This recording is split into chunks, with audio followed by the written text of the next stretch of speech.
talking today about a business sort of talk, but there's always these interesting things that we come up with. And so it was always fascinating to hear how people's businesses and careers evolve over time.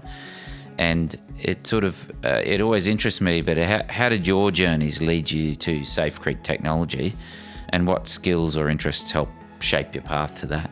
This is quite a new business. It's 10 months of age as of today. So we're new to the market, and coming from a non-technical background in software, it's been a really interesting transition for me personally, but having a right-hand person like John here has been a phenomenal learning curve.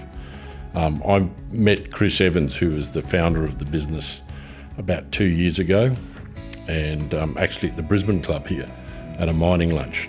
I sat next to him and I was fascinated about what he wanted to achieve in the software area of mining, and how his vision of transforming mining from where it is now into what we're trying to achieve now was a big journey and a big step, and I thought that I could have something to do with that. So we got to know each other, and he lent on me a bit with the startups, and he hadn't had too many startups, but he's been involved with a few businesses in the mining space in the past. So yeah, we just sort of met, clicked, and then started to talk, and then he asked me to come on board beginning at about this time last year, and we had a transition of a few months just talking about what it would look like coming in the role. So it's been new to me, the mining side of it, with the tech side of it as well. Yeah, interesting. And John, for you? So as I said, I worked for Airbus for 15 years. I think one of the key parts of that career was I was an engineer, mechanical engineer for 5 years, and then Airbus had a switch, and they said, what if we became more of a data company? What if we started selling services? And so not just selling airframes, but selling the services behind them. So they were looking at predictive maintenance algorithms and structural health monitoring and all these sorts of new technologies. So I got really involved in that, and I think it was in my introduction, we had a partnership with a company called Palantir Technologies. And this was at the time a small startup, really, coming out of Silicon Valley, which is now a massive multinational company. But they did this sort of thing. They did the IoT platforms, they did data analytics platforms, and they were one of the best in the world at it. So I worked with them for 10 years, side by side, working on smart factories, working on data analytics, working on IoT.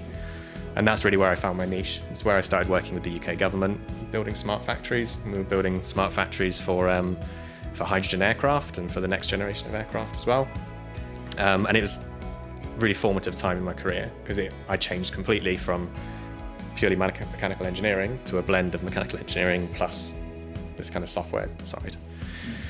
Then I came into Australia. Like I said, Aerospace is a slightly different game here. If you go to Europe, they're very large, very government-driven projects.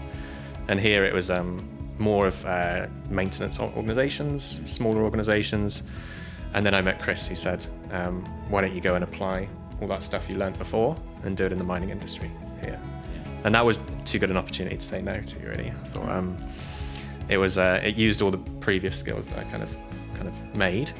And Chris is an interesting guy. He's eccentric. I think he won't mind me saying that. And he comes from a very, very strong pedigree of working with old school IT companies. So he worked for like Oracle, IBM, those kind of very, very large companies.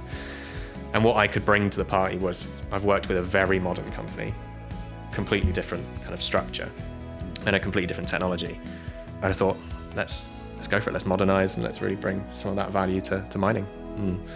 Haven't looked back since.